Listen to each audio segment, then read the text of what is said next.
it's time for Lefties Losing It, and let's check in with former MSNBC anchor Joy Reid, who has not allowed unemployment from the mainstream media to slow her down. She's always out there railing against the return of fascism, as she calls it.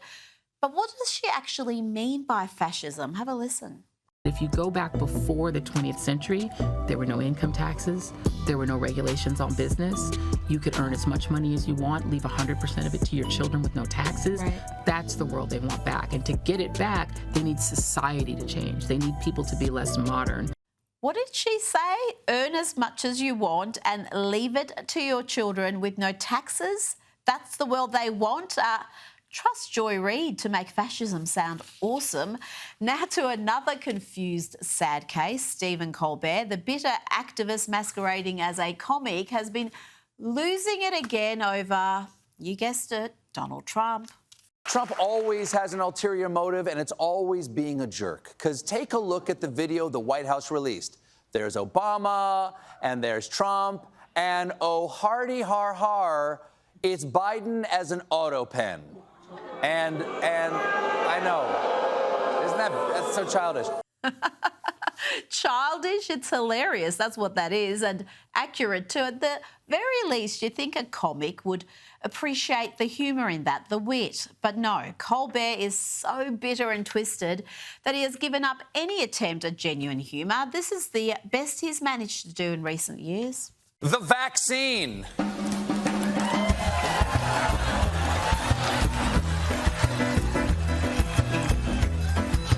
Oh dear, you think he'd retire in shame after that. Remember, he has a big team of writers and producers, and that's the best they can do.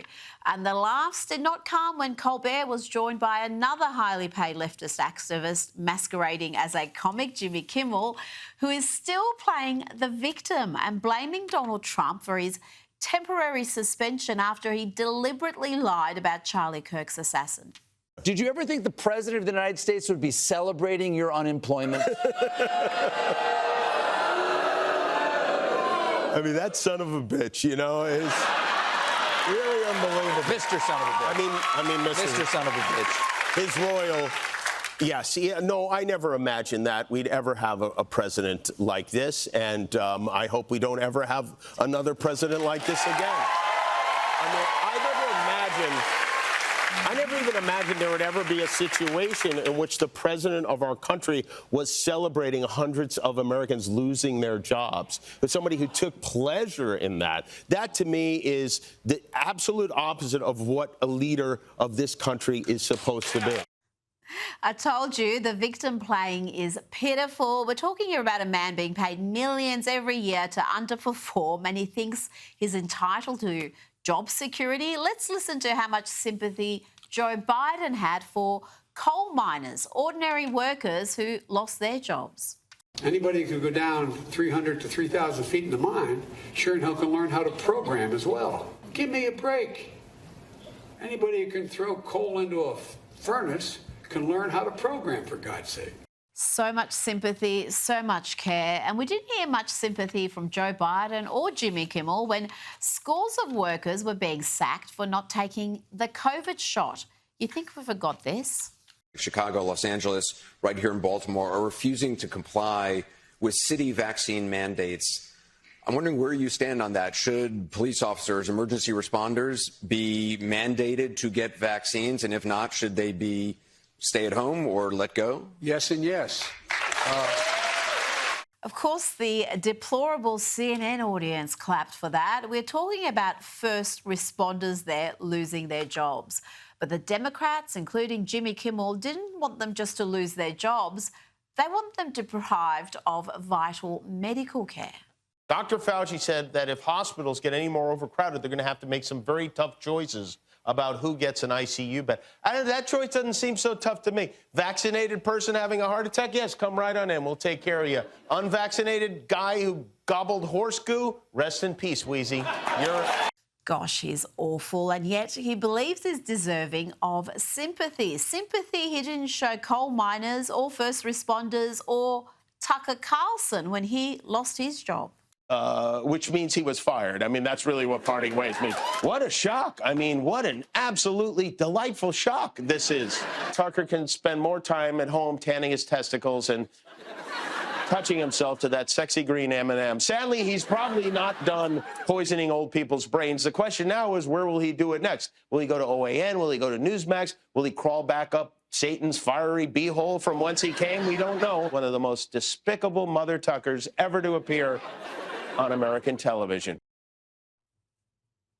Welcome back. Joining me now is political advisor and commentator CJ Pearson. CJ, let's start with a big story. The ADL, the Anti-Defamation League, which once actually stood for something but has long been now a hard left activist outfit that attacks conservatives. Well, overnight, the ADL removed over 1,000 pages of so-called extremism research from its site, including its glossary of extremism. CJ, this glossary contained over 1,000 entries that supposedly gave background information on groups and harmful ideologies. What does this development mean? Can we expect to see the ADL return to its core task? You know, I think they're too far gone, Rita, to be quite honest with you. I don't think they did this out of, any regret for what they previously have said about conservatives or those on the right. They did it because they're scared of accountability. I know a lot of the things that they said about Turning Point USA and a lot of things they said about Charlie Kirk were used as motivation for Tyler Robinson to commit the act that he did.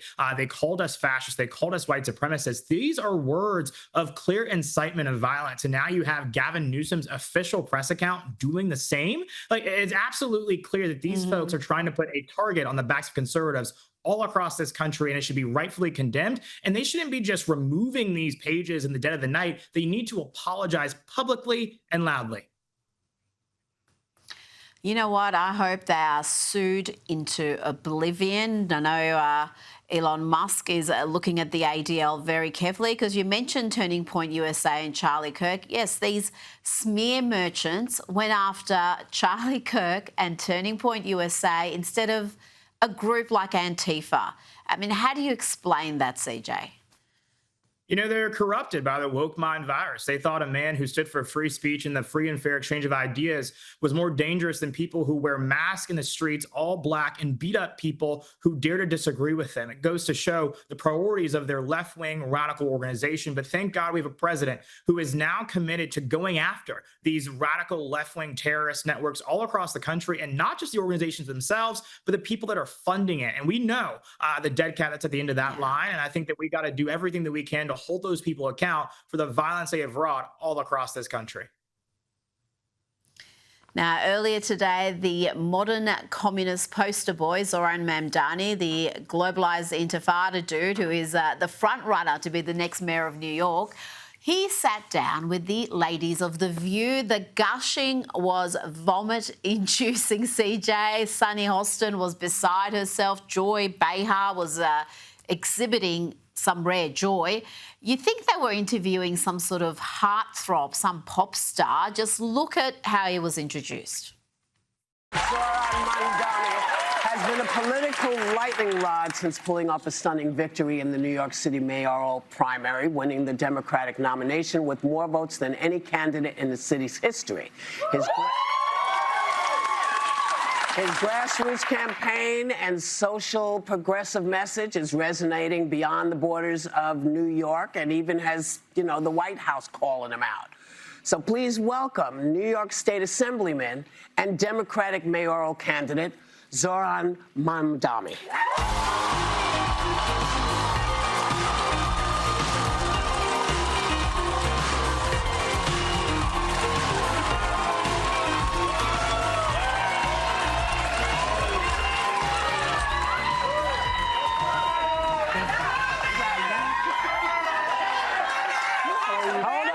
We got an hour of the show. So y'all gonna have to calm down so we can talk to him. Give me a break. It started badly and it only got worse, CJ. What did you make of the interview? It was the same rehearsed lines, the same incoherent word salads and empty platitudes.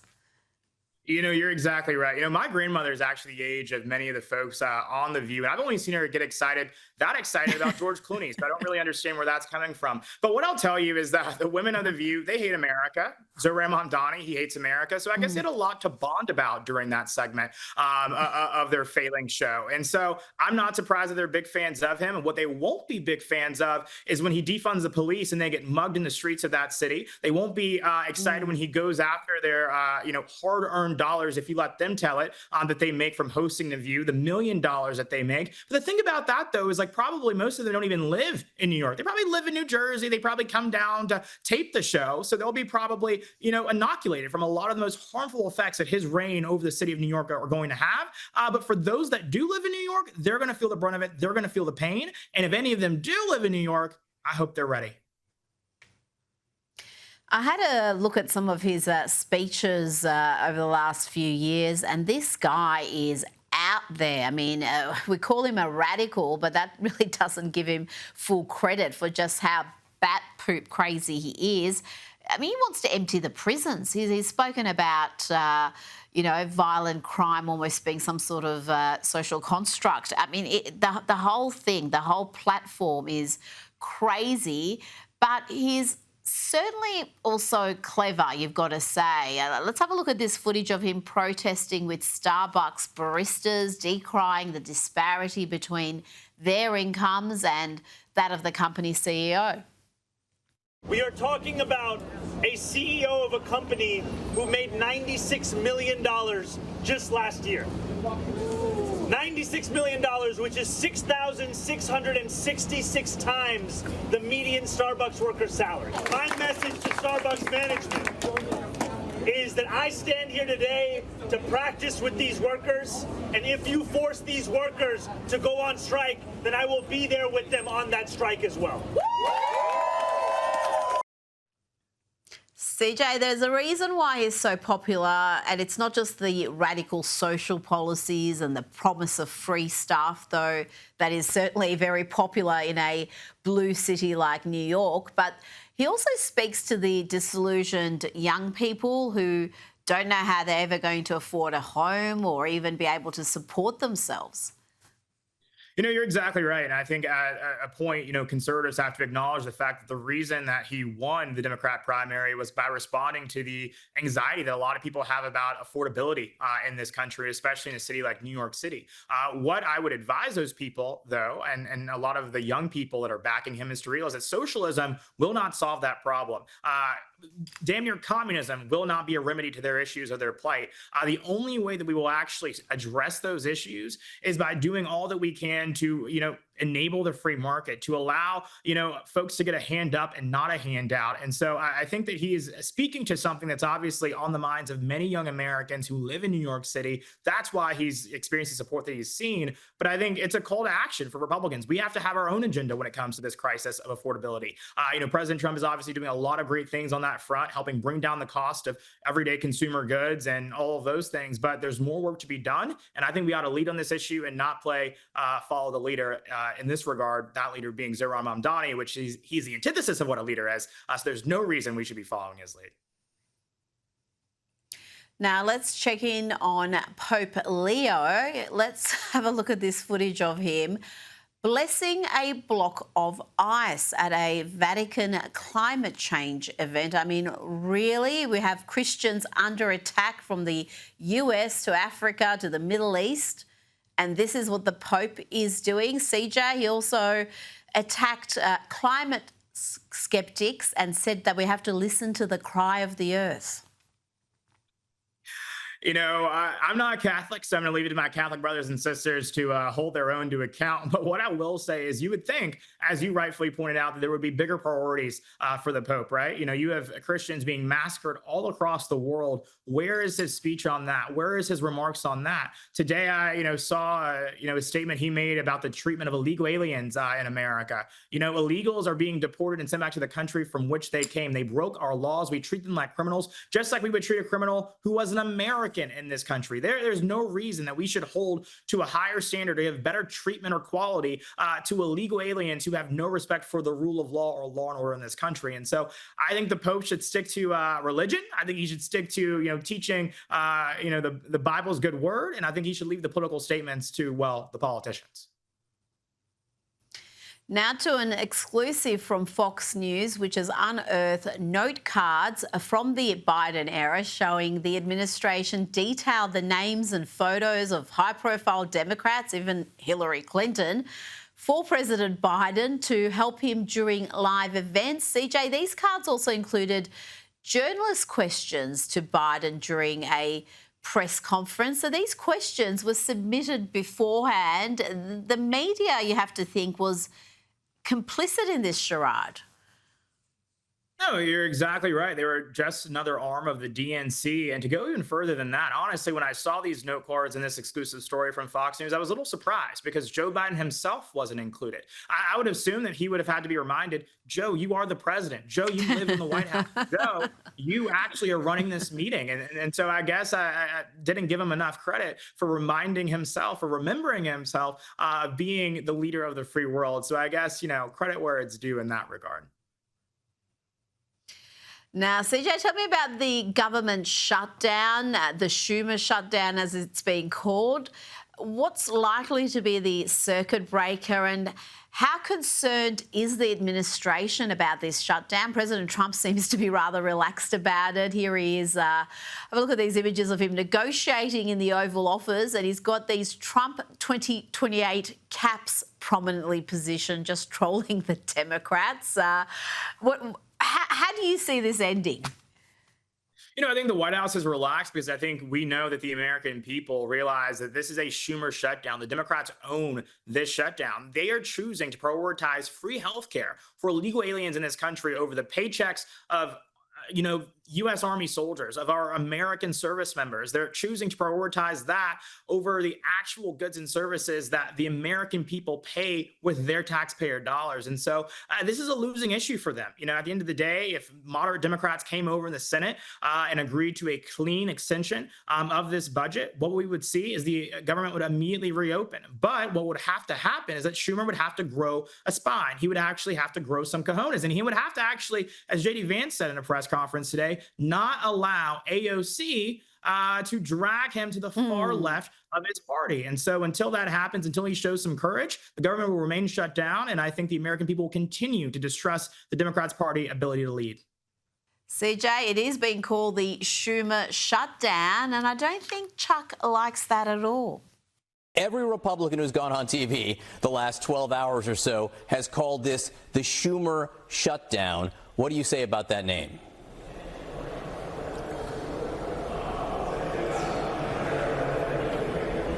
Senator Schumer, can you hear me?